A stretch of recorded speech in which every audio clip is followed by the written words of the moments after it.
you? Come here. Hey. I don't even know what just happened. Who are you? Hi. Well, you're new. You're new. Hello. Welcome to the channel, little dog. Oh, you are absolutely beautiful. You're absolutely beautiful. Yes. Oh, you're a puppy. You're a puppy. Yes, you are. Oh, she's gorgeous. She's a gorgeous little dog. Well, say hi, everybody. I don't know where this dog came from. She just ran up. Can I film now? You're gonna eat sticks? That's probably not the smartest thing to do. You're young. You're gonna learn. There he goes. He got a stick and he's out of here. Okay. So I have been gone. For most of you, you should know this by now. If you follow me on Instagram, I have been gone. I was in Indiana for quite a while. Good Lord, it's been 2 weeks since I left Oklahoma. And my cars have been sitting under a tree, and there's been a lot of storms. So we got to check for some damages. I didn't expect to be gone that long, but Indiana had some severe weather. We were without power for 5 days, and things just got out of hand. So I'm sitting here looking at these cars sitting under the trees and sitting with all this grass growing up around. They look absolutely awful. What is this? They've got bugs. Look at that thing. I don't even know what that is. There are spider webs. This is an S-Class, guys. An S-Class. It's starting to look like some of the cars I find out at Copart and IAA. It looks like it's just been abandoned for months. This is insane. Needless to say, all these cars have got to get cleaned up, but I'm looking at these beautiful cars and I'm thinking, how much did I spend on all of these cars that are just sitting in my yard? This is I don't even remember, like a 2014. I think it's a 14 S550. It is not the 4MATIC. I paid somewhere right around $14,000 for it. Oh, my BMW. Oh, man. Oh, good Lord. Are you serious? This tree limb obviously came down. It looks like it did hit the BMW. That's great. I'm not very happy. I thought that by parking them under the tree, I thought they'd be kind of protected from the sun. There'd be a lot of shade, but I didn't anticipate being gone so long. Anyway, my S550, I paid like $14,000 for that car, and it's just been sitting here. The BMW is a 2012 X5. It's the xDrive 35D Spiderwebs. Wow, this is definitely the diesel. We got a spider crawling right there. And you're back again. You're back again. Yes. This is a fleet update, and I'm also trying to figure out how much do I have into all of these things, man. $14,000 for this. This one was $6,000-ish, $6,600.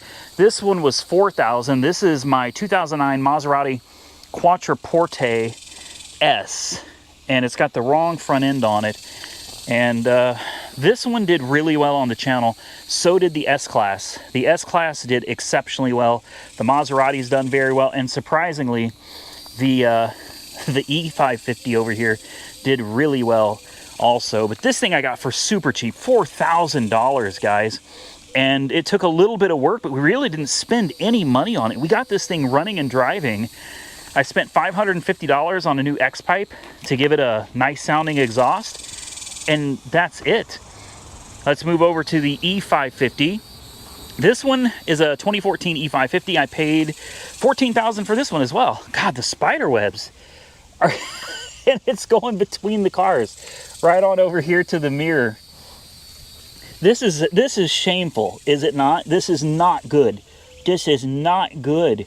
No, we've got to sell some of these cars, don't we? Yes, we do. We got to sell some of these cars. We're going to bring the keys and see if we can fire these things up, make sure they're still going to want to start, hopefully without a jump. But I do have my jump pack with me just in case. This is a beautiful convertible E550. I got it super cheap. Look, sticks and spider webs everywhere, man. Can you see this? spider webs absolutely everywhere. This is not how you treat cars like these. This right here, the little, this one, I think this is a 2011, 2012 Mitsubishi i-MiEV. I think that's how you pronounce it. This one's, interestingly enough, it's been sitting here just like the rest of them, and it actually is cleaner than the rest of them. It has less residue, less sticks all over it. This one, we actually got a lot better off than when we had first purchased it. It would barely get you 20, 25 miles. And now, if I remember correctly, last time I took it out, you can get a good 35 or 40 out of it. And I paid, well, I didn't pay much for it, $2,500, I think it was $2,500 for it. And then the Kia Forte, this is, I think a 2014 Kia Forte EX. It had a clogged up catalytic converter. That was it. It's a good looking car, in and out. It needs a detail. The last company that I hired to come out here and do some mobile detailing for me, it didn't come out very well. It did not turn out very well. I'm not happy with it. Kind of disappointed for what I paid. The amount of detail I got out of it. The interior is still dirty. It smells bad. It doesn't look very good.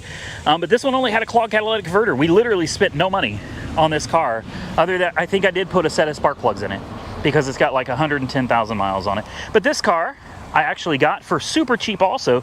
I think I paid maybe $2,800 for this one. I'll have to double check that number.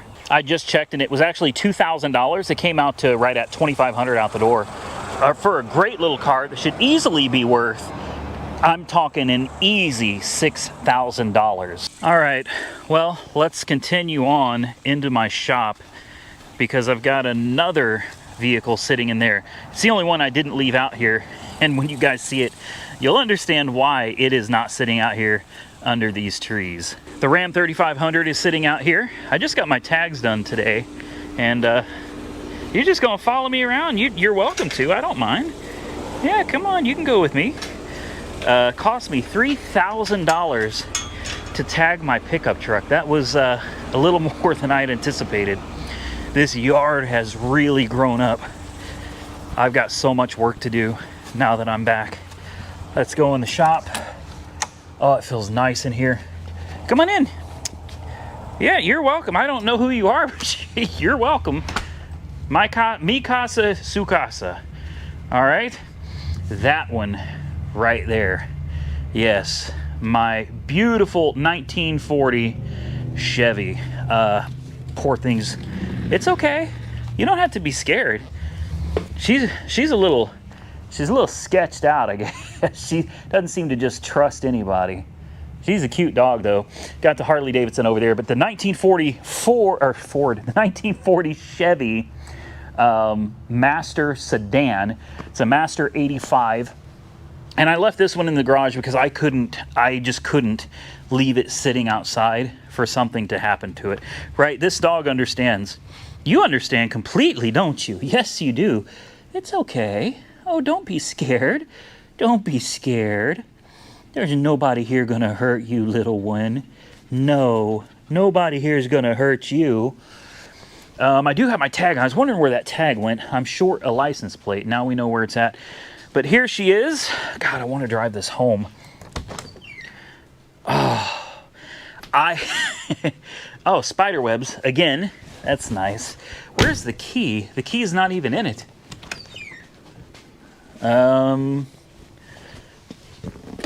Yeah, the key's not in it. I don't know where the key is to this car. This thing is absolutely beautiful, but this one I paid the most amount of money for out of everything I've got right now. This cost me, I think it was $28,000. Yeah, it was definitely not cheap. So I just pulled out the calculator and I added up how much I have into every one of these cars, and it's over $70,500. Like, we're actually closer to 80, but I'm gonna say purchase prices alone for everything, we're renting these cars for about $70,000. And I'm here to tell you, they may look a little rough because they've been sitting outside all this time, but 70 grand for this beautifully restored 1940 Chevy, and then for a 2014 S550, and another 2014 E550 convertible. And then the rest of the car is a Maserati Quattroporte. $70,000 is a lot of money. In fact, I'm sitting here kind of scratching my head going, we got to move some of these cars out. I want some of my money back. But at the same time, for that kind of money, we get a lot of car. Let me show you what I mean. We're going to fire the 1940 up. I'm going to take her for a quick spin because she's been just sitting in here for quite a while. And this is one of my favorite cars, but it's probably going to be one of the first that I send down the road, just because of how much I've got into this car. It's a lot of money being tied up.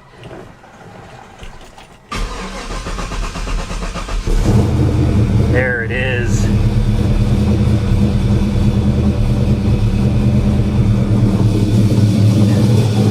Sitting for 2 weeks, fire it up, not a problem. Not a problem.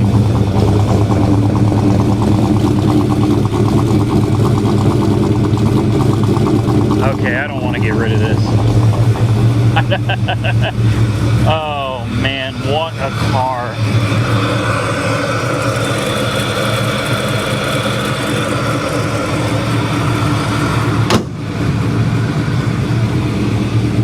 What a car. I kind of feel like I stole this car, really. It's got air conditioning. Make sure it's yeah, it's on dash, all the way on cold, all the way on cold. Nice, ice cold air conditioning. The car has currently 3,176 miles on it. That's it, 3,000 miles. And I've put over 1,000 of those on it myself. I got it when it had 2,000 miles on it. Oh yeah. Man, it's nice to have this thing out. It is a very smooth car. It's not like some raggedy old restoration or something that was tossed together. This was done very, very right. And obviously whoever did it did not spare any expense on this car. It's an older build for sure. The build is about 20 years old according to the documents that I have, and I've got the book for almost everything that's been done to this car, frame and all, axles, the whole bit.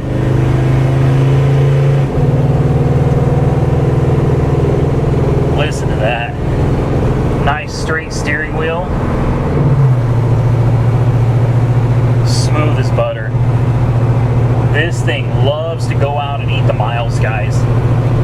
And honestly, my favorite car. My favorite car. I think you'll be surprised, though, as to what my second favorite car is. We're not going to go out and drive for 10 miles with each car. It's going to take all day to do.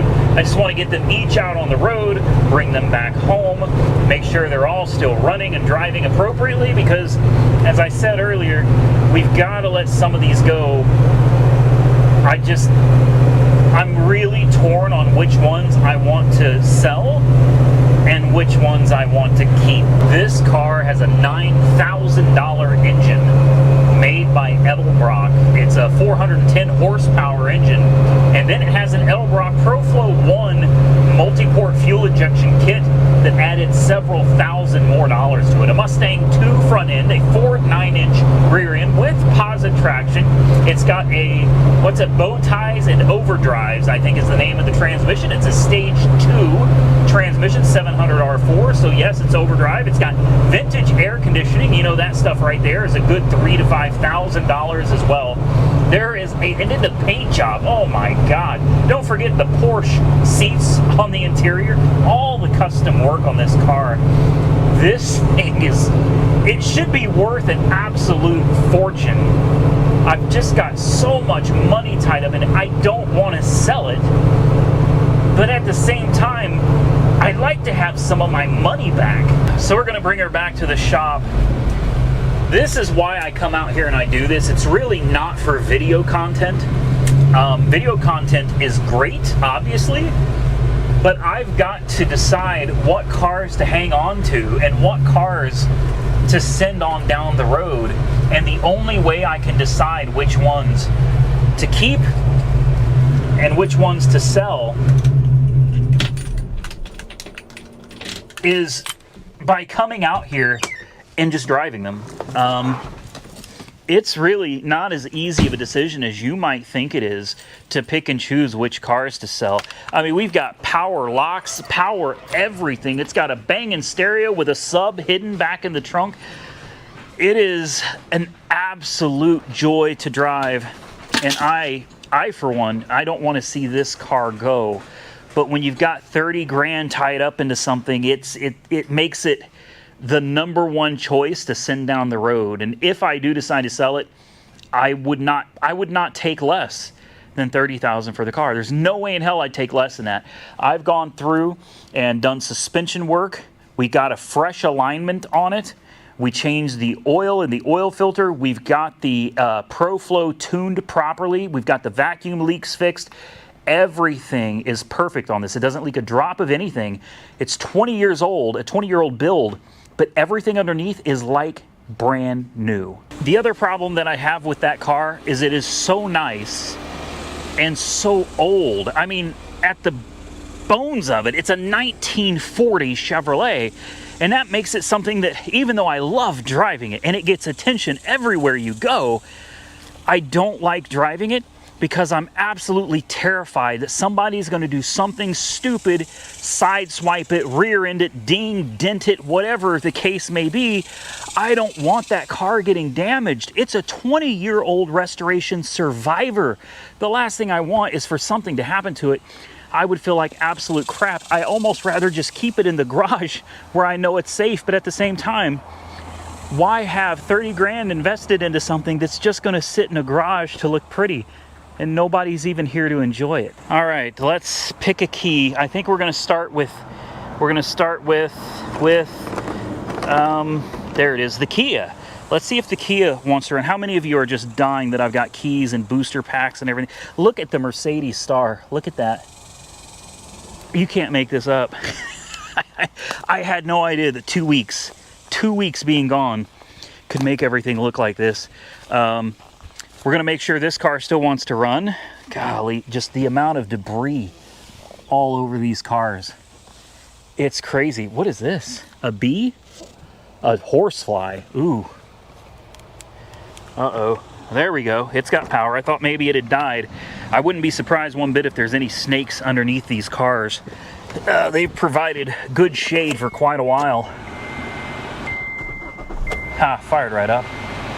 Fired right up. This is another little car. Let me turn this down a little bit. This is another little car that I really hate to love it, but I can't help but love it. I got such a good deal on this thing. I can't help but love the car, which makes it something I really don't want to get rid of. It gets amazing fuel economy, and I paid $2,000 for it.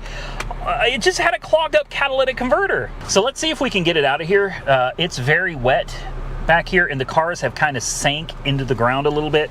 I can't tell you how many times I have gotten cars stuck out here. It's very, very easy to do. So be very ginger with it. It actually doesn't feel that bad out here at all. We'll take this one on just a quick ride.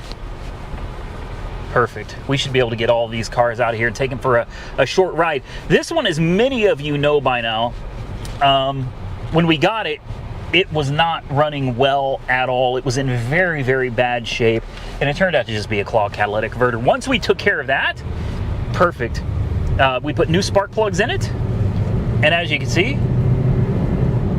runs, drives, shifts, absolutely great, which is why I love the car.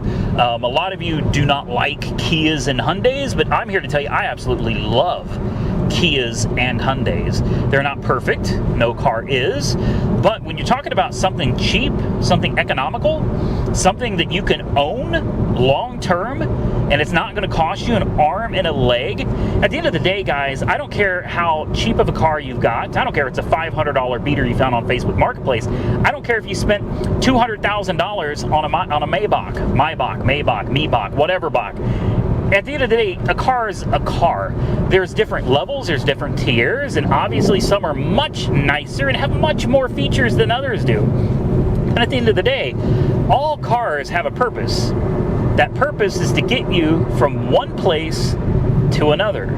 And hopefully they can do it reliably. Well, this car has 130,000 miles on it. Someone gave up on it because of a catalytic converter. They most likely could not diagnose the problem properly, and they gave up on it. Well, I got it for so cheap, and it's so economical. I don't drive it, unfortunately, but if I chose to, this little car would get me anywhere I needed to go very reliably and cheap.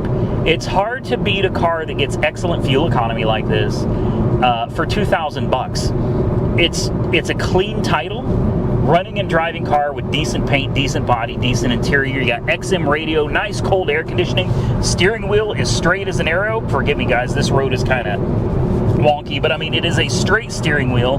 This is a nice little car for $2,000, and for that reason, it makes it very difficult for me to want to let this one go, because at the end of the day, when are you going to find another deal like this for $2,000? Now, with that said, many of you know that there's a bit of a story behind this car, and I'm going to do a dedicated video on that very soon, if I haven't already. This car was supposed to come with a clean title from the auction. Unfortunately, I never got the title. I still don't have the title, and it's been, good Lord, it's been, what, a month and a half, 2 months maybe? I think we're pushing 2 months now that I've had absolutely no title to this car. Well, what does that mean? It means if I decided I wanted to sell it, because I should easily be able to get $6,000 out of this car, it means I can't. So instead of being able to make a $4,000 profit, I have no choice but to hold on to the car and just do nothing with it. Stay tuned if I haven't done the video update about this yet. There is a story, there is an update, and I will be sure to fill you in on that. But yeah, as of right now, currently, there is no title, and I can legally drive it because I'm a dealer and I own the car outright. I can put a dealer tag on it. I can absolutely use it. I had a lot of you saying I should give the car to my daughter, give the car to somebody else. You can't do that, guys. You can't just give a car away with no title, because the car has to be registered in whatever state. It has to be insured. Well, with no title, you're going to have a hard time insuring or registering this car. So I can't give it away, and I can't let people just use the car with my dealer plates on it. This car is insured to my dealership. It's insured for myself and anyone else for my business using the car or test driving the car. It is not insured to give it to your kid with your dealer plate and let them go driving around. You can't do that. It doesn't work that way. It's a good way to get your license taken. It's a good way to lose your insurance. With that said, we're back home. It made it not a problem. Even just cruising around like we just did, it got almost 28 miles a gallon. 28 miles a gallon. Just getting up to speed and turning around and getting back. Air conditioning on and eco mode turned off. 27.4 miles a gallon. Good sound in stereo. No warning lights on the dash at all. Runs and drives absolutely great. As I said, this is another one that even if I had the title for, I would love the money, but I also know that it's going to be very difficult to ever find another deal quite like this. And unfortunately, that's kind of the story to each one of the cars that I have. It's not easy to find great deals on cars these days, guys. So when you find them, even though you know you can make money, part of you, at least me, is like, I don't know if I can ever find another deal like this again, and I don't want to give it up. I'm kind of feeling a little bit like I could be a car hoarder. So let's get back and find out what's next. I've already picked the key. It's going to be the Mitsubishi i-MiEV. This one is absolutely on the chopping block. This one is going down the road. So no issue with that decision, but we will go ahead and take it on a quick ride. I'm probably not even going to clean this up, truthfully. 71 miles of range. Look at that. Look at that. That's impressive. But as soon as we kick on the air conditioning, that's gonna, drop very, very quickly to 56 miles of range. Let me buckle up and we'll take this on a very short and quick ride. All right, we're already down to 52 miles. Just all I did is put my seatbelt on. I kicked the air conditioning up all the way. Oh, there we go, max 51 miles.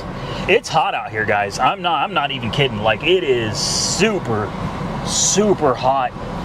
I just got back from Indiana, and I was there for 5 days with no electricity, no air conditioning, and I'm here to tell you, it wasn't nearly as hot there as it is here. And the crazy thing is, the temperatures there were not that much different from what they are here. You know, we were in the high 80s, and Oklahoma at the time was about the same, but the heat just feels different in Oklahoma. I don't know how to describe it. It feels so much hotter here than it does up there. I probably need to get this car into the shop and charge it back up again. We're down to 49 miles, 50 miles. However, the interesting thing is there's a little yellow light that comes on, and it complains about a turtle, and it really limits your ability to go fast-ish. This car doesn't go fast, but to go fast-ish. And so far, even with the AC full blast, I'm going 55 miles an hour. Not an issue at all. I still think this car could make somebody a decent little commuter car around town, for sure, in a city, which is what this car was originally designed for. Not a problem. I don't think this is a good car for anybody that's trying to really commute anywhere. Definitely not. But we still got 48 miles, and we're cruising at almost 60. I'm not going to drag this one out.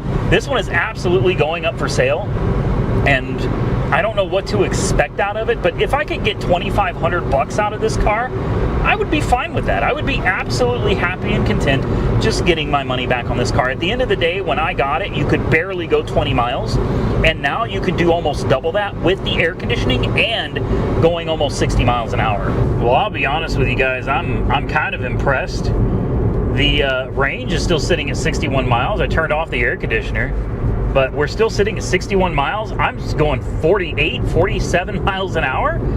Not an issue. I made it there and back. I actually took the car a little further than I've taken the other ones, just because I was curious to see how it was going to react. And I'm impressed. It did it. It did it, and it did it very well. Let's turn that air conditioning back on. I'm kind of curious to see what happens when we turn on 48. Let's turn it on max.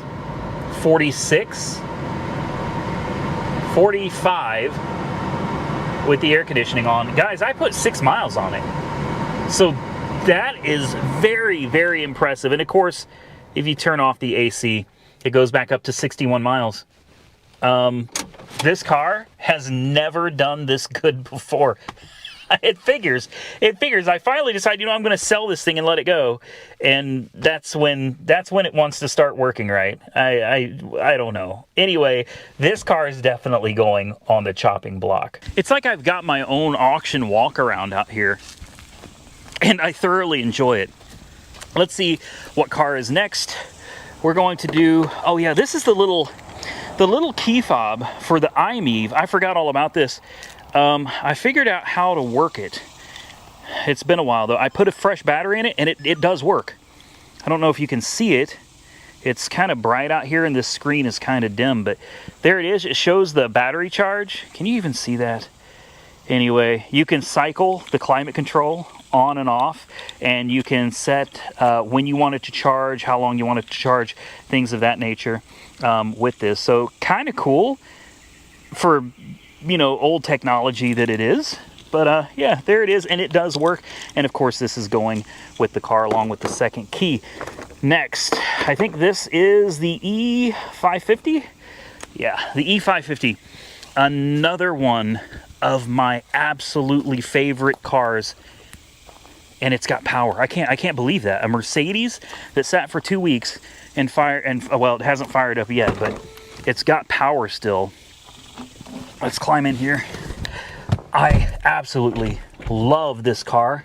Oh, I forgot it's push to start. Haha, fancy. Yep. Oh, was that there's spider webs in here. Oh, there are spider webs in the car. Lovely. In the steering wheel and stuff too. Very nice. Let's turn this radio down. Oh, there's that cold air. Nice cold air. Does this have air conditioned seats? I can't remember. It doesn't, does it? It sure looks like it's got air-conditioned seats. Huh. Oh, it does. There we go. There we go. I don't know what that does, but yeah, there we go. Air-conditioned seats. Very, very nice.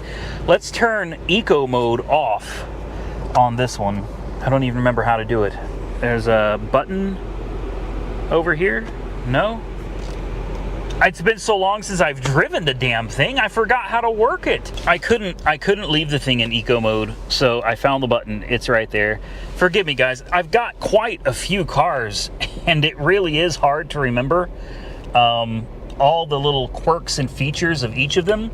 This one I got really cheap, $14,000, and of course there's a reason I got it so cheap. Number one, it was listed as a flood car, and it is a prior flood car. I can't remember if it was Illinois or Mississippi, or I don't remember where. It really doesn't matter, but it is a prior flood car. But the flood was in 2014. It's when the car was brand new. So here's how I feel about it. Yes, a lot of people are sketched out over flood cars, and rightfully so. I completely understand. I get sketched out too, but I've had enough of them. They just don't bother me so much anymore. Oh yeah. Oh wow, there we go. Now I remember why I love you. Yes, it is a quick car. It's not the fastest car on the road, but I'm telling you, the twin turbo V8 in this thing, in this little car, it may be an E-Class, but if I remember correctly, it's built on the C-Class platform. It's a small car with a twin turbo V8 under the hood. It absolutely gets it.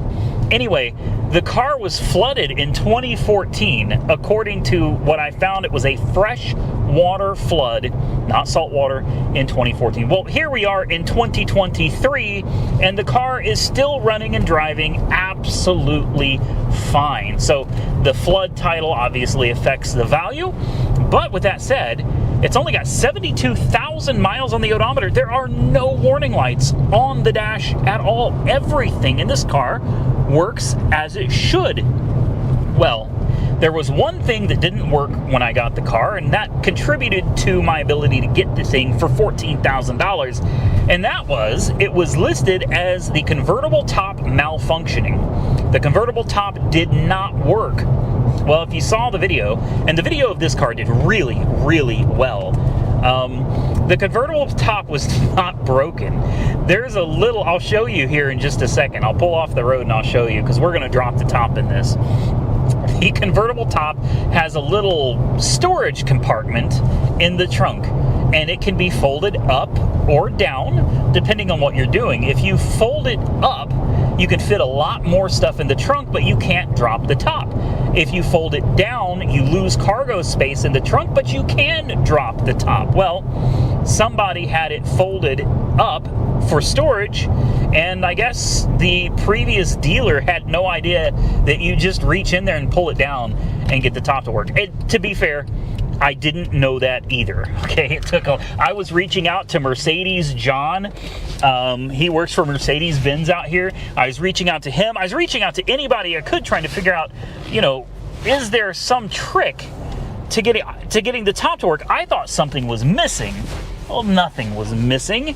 It just needed the little thing in the back. Let me show you. I'll put it in park, and we'll go back there and take a quick look. This little compartment right here with an arrow, it goes up and the top's not going to work, or it goes down and the top will work perfectly.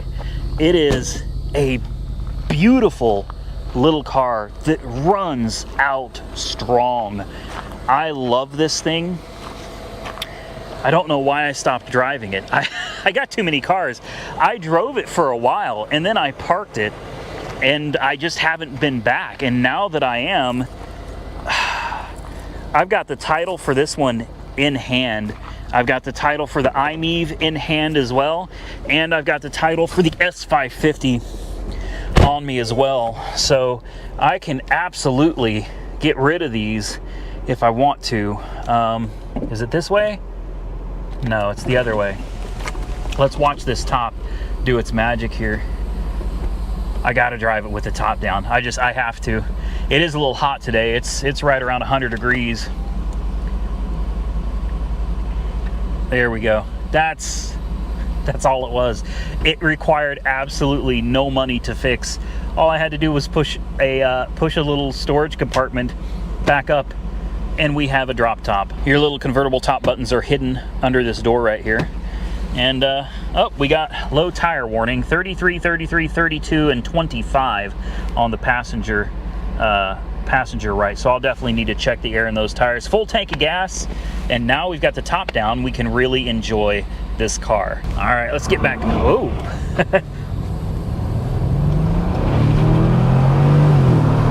Oh man, this mother. Whoa, she gets it. I love this car. I do. I really, really love this car. It is, compared to one of my Hellcats, it's not fast. Not even close to being fast. Like a 797 horsepower wide body red eye. But it is quick. It is a little car, and I'm telling you, that twin turbo V8 under the hood scoots this thing down the road like nobody's business. I absolutely love this car.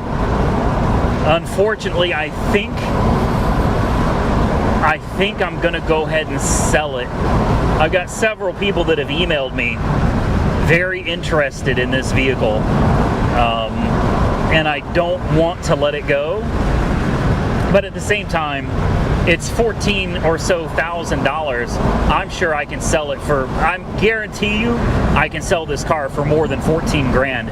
I expect to be able to pull a good 17. I think 17 or 18 out of this car is very, very fair.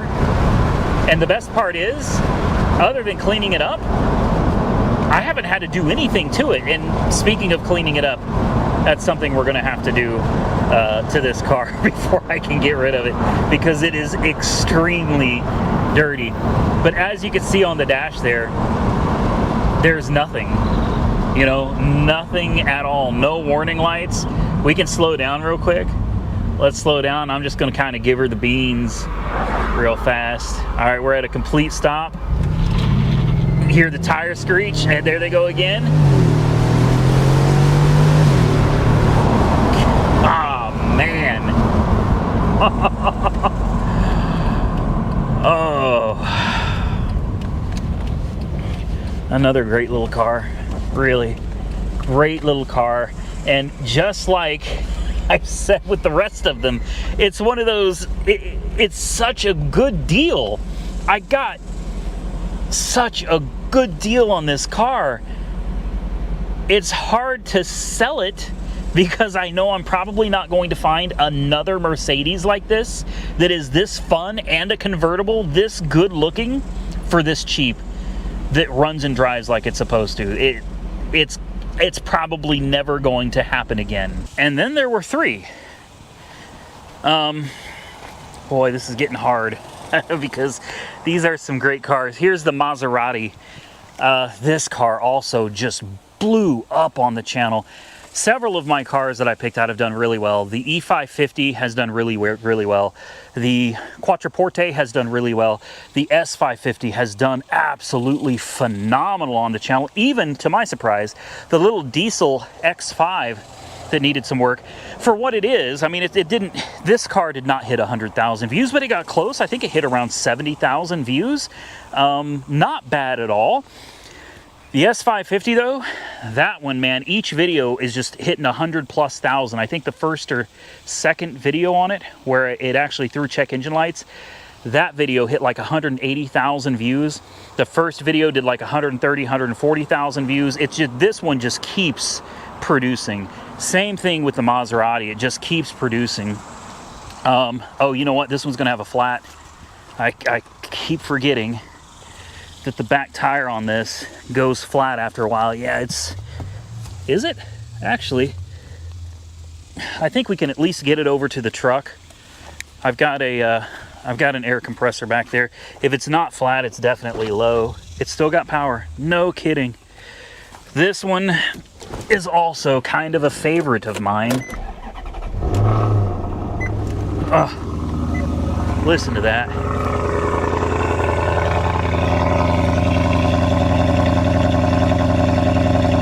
Beautiful.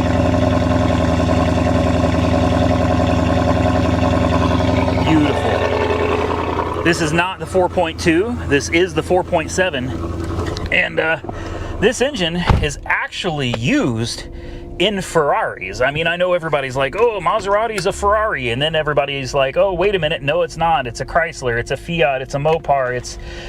It's a lot of things. But I can tell you this. The engine in this car is 100% a Ferrari engine. This isn't just like a one-off that they tossed into the car and everybody pretends like it's a Ferrari motor. The engine in this car is absolutely 100% Ferrari. All right, let's pull this thing up here and let's get her some air in that back tire before we cause damage that we don't want to cause. And the ZF transmission, this is a great transmission paired with an absolutely wonderful motor in this car. And for $4,000, it's another one of those deals that's just hard to pass up. All right, let's take this one out on the road. This one is great because just like the other ones, it's so cheap. But unlike the other ones, like, it really is cheap. $4,000 for a Maserati with a 4.7 engine, the engine that you want if you're going to get one of these. It's an absolutely insane deal. And the fact that we got it running for next to nothing.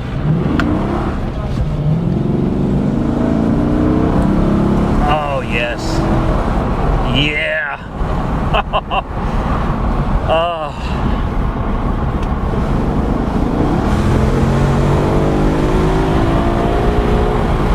Good Lord, man. She scoots.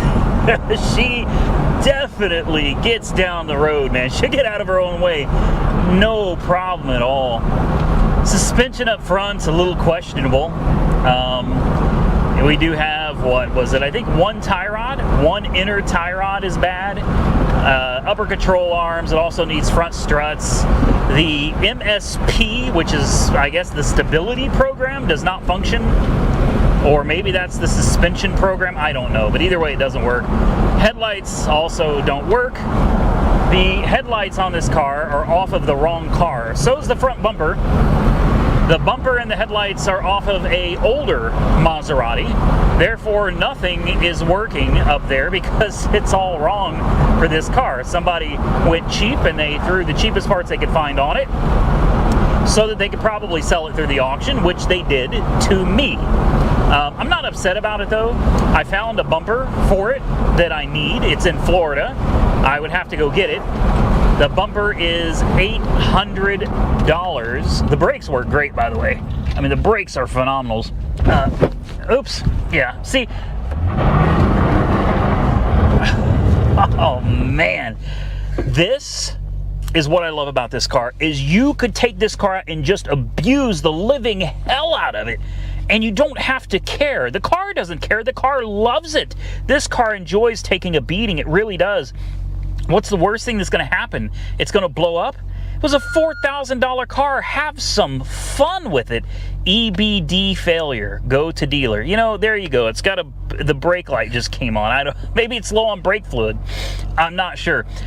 But what I was trying to say is it's a cheap car that you can really take out and have some fun with. There he is. Get her. The front bumper I found in Florida for $800. The headlights are where you start getting into the money. The headlights can be $600 to $800 a piece. I'm gonna let this guy go. We're gonna kind of get on it just a little bit and launch her. Good God, she moves.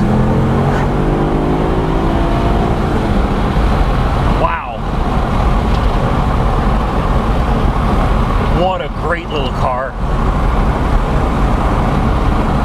So much fun. that you can have with this car for so little money. And that is why I love my little $4,000 Maserati Quattroporte. All right, let's get her back to the hacienda here. Pull her back in. Brakes feel fine to me. I don't know what the brakes are complaining about, but they feel absolutely great. Not a problem at all. That front end does creak and make some horrible noises, but listen to that. I love this one too. I really do. But I think this one may also be on the chopping block. So I suppose the obvious question is, if the car brings so much good content, why would I send it down the road? Why would I put it on the chopping block? Well, unfortunately, I think this car has pulled about all the big content that it's going to pull. It's not a big deal to replace a bumper and a couple of headlights, guys. That's not a big deal. What starts getting into money is when you start talking about an $800 bumper, then you're talking about $600 headlights. All right, $1,200 plus you're looking at $2,000 for headlights and a bumper. But that's not all. It needs a couple of struts. Those struts, if you can find them in decent used shape, guys, those struts are a good $150 or so a piece. So another $300, now you're at $23. The upper control arms that it needs, again, used, those go for around $300 from J&J Auto Wrecking. I've already contacted J&J. I sent them an email. They did not respond back to me, and that's fine. That, you know, sometimes it just works out that way. You hope that you can get sponsors, but sometimes you can't. Well, you're now talking another $600 for upper control arms as well, and this is for used parts, guys. I mean, come on, by the time you're done, how much do you have into this thing? Another $3,000, $3,500 in parts? And after you've gotten all of that done, you still haven't even begun to address what's going on the interior, which is these seats just, ugh, you know, they're not very good. They're not very good. And the problem with this, and I've also been online looking for a parts car. I thought we could do kind of like another Swamp Vet series where we buy a parts car and, you know, we put this one back together using the parts car. Well, that's great. The problem is, and this is what I find crazy. If you can find one of these, I think it's 2008 or 2009 where they did the facelift. If you can find one that's like wrecked in the back or something, or flood damaged even, you're going to pay a good $6,000 to $10,000 for the parts car. So what I'm saying is, it's going to cost a considerable amount of money for everything that the car needs to put it back together. And unfortunately, I don't feel like there's enough content value to offset the cost, which would make it a bad business decision. So if I were to decide to let the Maserati go, and there's a very good possibility, I'd say a probability that it's going to go up on the auction block for sale. The Maserati, just because of how expensive they are and how much parts are, that engine, good luck on getting an engine for one of those. Cheap, I should say. A 4.7 is not a cheap engine. You're going to be looking at, I think $5,500 for that car is very fair. I think $5,500 is going to be my absolute bottom dollar on that car, because it may be rough as hell, but it runs, it drives, it's got a good powertrain. You know what I mean? The motor is solid, the rear end is solid, transmission is solid. So as far as just the mechanicals are concerned, that car is a gold mine in parts. It's probably worth more in parts than it's worth as a whole car. And then there were two. That leaves us with, I love, I say this about all of them, don't I? I guarantee you I sound like a used car salesman. The thing is, though, I don't actually want to sell any of these cars. Aside from the Mitsubishi i-MiEV and the Maserati. Those two I think I'd be good with selling. The rest of them I really don't want to. You can see how long they've been parked here. You can see where they left, like everything died underneath where these cars have been parked for so long. Yeah, they've been sitting a while. It's probably a good thing we're moving them. They're sinking into the dirt. My 2011 or 2012 BMW X5, a very basic SUV. And I've had several people comment about how it's just a basic SUV. It's a base model, doesn't have any cameras. Well, that's fine. I never said it was some, you know, really expensive, high-optioned SUV. Obviously, it's not. I know this. But it is a very nice, smooth-riding, comfortable, quiet, and relatively low miles, 112,000 miles on the odometer on this one. And I got it super cheap, like $6,000. It needed an EGR cooler. Monkey Wrench Mike and I took care of that, and it's been running and driving fine ever since. So why don't we take this one out on the road, and let's see how it's doing today. All right, the cameras are complaining because the grass has grown up so tall behind the bumper that it thinks there's an obstacle there. It's got good air conditioning, but it just doesn't have any of the cool options that most people are probably expecting from a BMW. No cooled seats. It's got a pretty plain Jane navigation and stereo system. There's just not a lot of buttons in here. There's enough to make you feel confident and comfortable driving, but just it's the extras that this thing is really missing. Now, with that said, it does have heated seats, and it drives wonderfully. It really does. And when I was driving it around the highways, I was getting excellent fuel economy out of this. So let's get her out on the road. It is all-wheel drive. This is xDrive. That diesel engine is torquey. It's got a lot of low-end grunt. It's got 112,191 miles on the odometer currently, and what more do you want from it? It's a very comfortable SUV. It's got brand new tires, and the value of this thing, I can't even remember, but I keep thinking this thing's like $13,000, $14,000, clean title.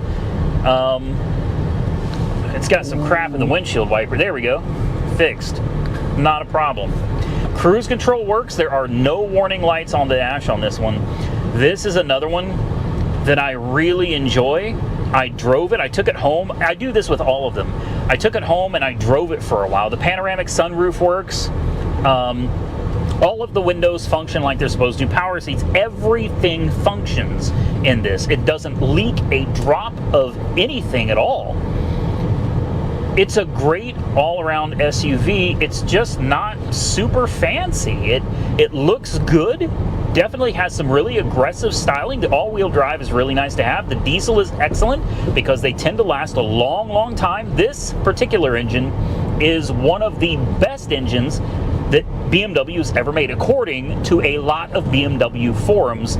This diesel engine is a great engine, and I can tell you it's very torquey. It gets great fuel economy, and you know, so far it hasn't been too much of a problem to work on. You've got the panoramic sunroof right there, which also works. It's a great all-around vehicle. The problem I have is that I've got too many cars. I love driving this. In fact, I may actually consider taking this home instead of the truck today. I absolutely love driving it. Very comfortable. I wouldn't call it the ultimate driving machine, but it's a very comfortable and confidence-inspiring vehicle. I love the thing. I just don't ever use it. So this is one that I feel like maybe it should be on the chopping block, just because I really don't need this SUV. Turning radius is very good too. You just saw me pull that off right there. Very nice. And that low-end grunt, I'm not even flooring it. Dang it, I really do like this thing. I kind of want to take it home. I might actually take this home with me today. I'm going to park it in a way that I don't have to dig it out in case I decide to drive it home. But I might drive this one home. I don't want to put this one on the chopping block. Hell, I don't really want to put any of them on the chopping block, but I gotta sell some of these because I need more money for some of the new content. I've already bought more cars, guys. I spent another, what was it, $10,000 was my winning bid. It's a Chevy SSR. I'll go ahead and let the cat out of the bag right now. I bought a Chevy SSR sight unseen on a red light, which means no guarantees. It was also listed as having internal engine noise. Yes, internal engine noise. That means expensive. But I got it for 10 grand for an SSR. Are you kidding me? That's an insane deal, even if it needs an engine. $10,000 for an SSR is an absolute steal. I bought it today. I paid for it. It should be here hopefully within the next week. I'm also trying to get my hands on one of my favorite generations of Camaro, the 1995 Camaro Z28. I'm working really, really hard to get my hands on it.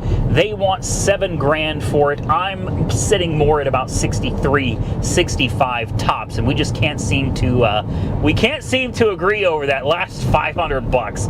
But I'm trying to get that as well. And obviously, if I'm spending money on new cars that are going to need new parts, some of the old stuff has got to go. And as much as I love every one of my vehicles, I have to let them go. They've got to go. None of these cars are doing any good sitting down here under a tree. They're sitting in a field. It's turning into, I'm like the bargain basement budget version of Sam Crack. You know what I mean? I'm buying a bunch of cars, and once I get them where I want them to be mechanically, they sit in a field. I can't put them all in the garage. I've got nowhere to store them. They're forced to sit outside. And I'm thinking, how many people out there could use a good deal on a decent car? And I've got a whole bunch of them sitting here. All I have to do is put them up for sale, and they can move on down the road to a new owner. I'm sorry, but I know it's an older BMW. This is probably one of my all-time favorites as far as the European cars go. And I know that doesn't make a lot of sense because I've got the E550, which is also another really, really big favorite of mine. The S550, I love that one too. What the hell is this? Oh, it's a worm. Damn, okay. I've got a lot of favorites, guys, but truthfully, this X5, if I needed an SUV, that would be the absolute perfect one for me. I'm pretty sure I could hook a trailer to it. I'd be willing to bet that you could tow with this. I don't think it's got a tow hitch. Let me take a quick peek and see.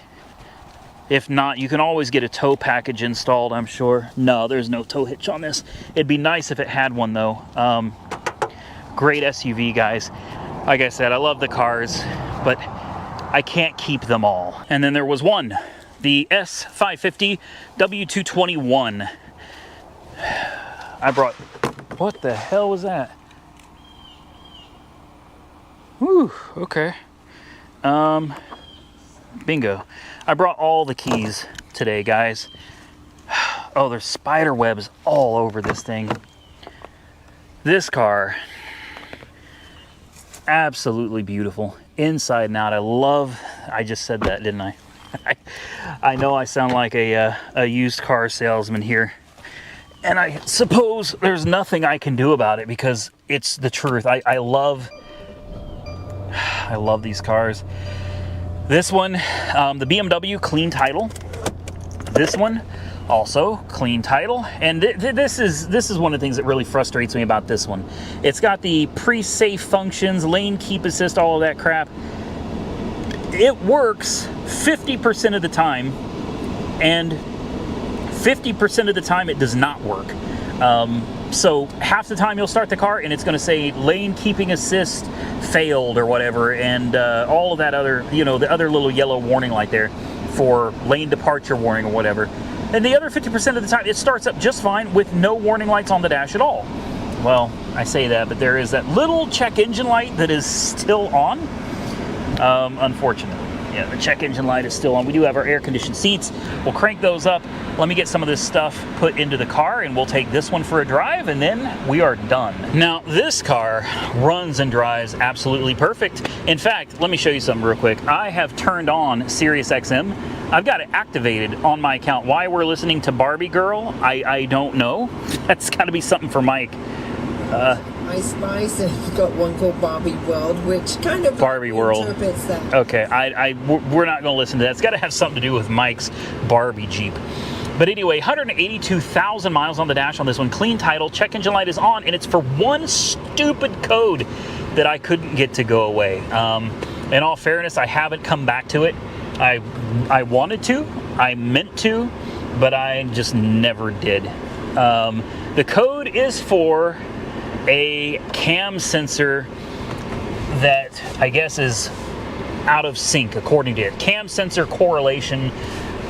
It runs and drives perfect. No issue at all. I would drive this car absolutely anywhere. In fact, I have. I've driven this car all over the place, and I trust it 100%. But at the end of the day, you know, it's older. It's got 180,000 miles on it. Look, here we go. Look at this. Not a problem. Shifts perfect. Drives absolutely perfect. You don't get any flashing check engine light. And when you run the codes, it's literally one code that I just can't get to go away. It gets excellent fuel economy. Let's turn on the windshield wipers here. Oop. There we go. Clean off those wipers a little bit, get some of that crap out of there. It is an absolutely wonderful car. It's a great place to be. It's really dark, and I don't even have the privacy shades up. But this car stays dark and cool. It rides smooth as silk, man. This is a car that if you've never driven one, I've driven a W220. I've had several, I think, W220s. But I've had people ask me, is the 221 really that big of a difference? Yes. Yes, 100%. The 221 is a completely different monster, man. This car, maybe I want to drive this one home. I think I want to drive this one. No, maybe I'll drive the convertible home. Or the 40 Chevy. I don't know. I've been gone for so long. I've missed these cars, and now that I'm back, I just want to drive them all. I'm like a kid in a candy store. I want to drive all of them again. Now that I'm behind the wheel of this, man, this is a big car. This is a really big car, and it is so comfortable, and you feel so confident driving it. All right, I put my sunshades up. I had to. You feel like an executive in this car. Now this one, you're not going to turn around in one fellow swoop. Not in this car. Oop, traction control. This one's a little bit bigger. We'll make sure nobody's coming. They're not. And let's get it. Oh yeah. Man. Like I said, if you've never driven one, you really should. These twin turbo V8s are absolutely a blast to drive, guys. Again, runs perfect, drives perfect. It's old. It's a 2014, and it does have some considerably high mileage, 182,000 miles on the odometer. That's a lot of miles for any car, but it's really a lot of miles for an S-Class Mercedes. She's holding up really well. The engine has been completely resealed. Every piece of the engine has been completely resealed. So there are no leaks coming out of this car at all, and everything works. It's got a few minor imperfections, like I said earlier. Well, the camera battery died unexpectedly. Like I was saying, a few minor imperfections, but overall, a great car that I find to be very, very reliable, extremely comfortable, and it's definitely very pretty to look at. A nice place to be. It's currently pretty dirty, but I'm telling you, I don't even know what car I want to drive home at this point. I'm really, really torn. You are still here. The battery died. It has been... I've been filming this video for probably 2 hours now, and this dog will not go away. She's a puppy, that's for damn sure. She's into everything. I don't know what I want to drive home. It was going to be the X5. I kind of want to drive the S-Class now just because of how big and comfortable it is. But then we get back over to the E550, and truly this car with the same engine the S550 has in it, this car being much smaller and lighter is so much more fun to drive. So I'm probably going to take this one home. I was thinking about taking the 1940 Chevy home as well, but I'm just so torn, guys. I don't know. Excuse me. Allergies are kicking in today. I can choose between the 40 Chevy, the E550, the S550, or the X5 are the ones that I would probably consider driving home. But I think this is the one that I really want to drive home today. I don't know. We'll figure it out later, but I'm torn between the S-Class and the E-Class, but I feel like the E-Class is the one I'm probably going to drive home. And speaking of home, I'm going to have to get going. This little dog, man, she's a Spitfire. Yeah, she's a Spitfire. Yes, she is. And she just won't stay away. I don't know whose dog it is. She's got no collar, no leash, or anything like that. But a lot of dogs out here don't. I'm sure you belong to somebody. So I know a lot of you are going to be like, take her home. Nah, it's not our dog. It's not our dog. She belongs to somebody out here. And she's just enjoying spending a few hours with us today. Anyway, there's Roxy on the porch. I think we are going to have to get out of here. So it is Friday for me, and this video should come out for you guys on Saturday. So do me a favor and drop your comments below. Tell me which one out of all these cars is your favorite. I'm actually very curious to know what you guys think. And if you had all these cars sitting here in your driveway, which one would you drive home? As I told you, I'm 99% certain I'm going to take the E550 home, but I'm curious to see what you would drive as well. With that, ladies and gentlemen, I'm going to get out of here. I want to thank each and every one of you for taking the time to watch my video. If you enjoyed the content, hit the thumbs up button and let me know. Share the video with your friends and consider subscribing to the channel if you haven't already subscribed. Besides these cars, I've got more coming. I've already won a Chevy SSR for $10,000, and it's just like the one on Euro Crashed. If you guys have seen that episode 2, season 5, episode 2, Euro Crashed, it's just like that one. So stay tuned. That one is being shipped to me. Should be here before too long. And we've got a F350 diesel up in Terre Haute that I still got to figure out how to get and bring back. And as I said earlier, I'm also trying to get that 95 Z28. Really excited to bring some new content to the channel. And I think it'll be fun to compare and contrast something like a high-end Mercedes, an E550 convertible twin turbo versus something from the 90s, you know, like a 95 Z28. Is the fun still there? Is it the same kind of fun and experience you can get for, say, $7,000 versus $14,000 for an E-Class? Is a SSR still fun today in 2023? I don't know. I've never had one. It's one of my bucket list cars, and I'm so excited that I finally have it, although it does have internal engine noise. So stay tuned. I will see you all very soon in the next one.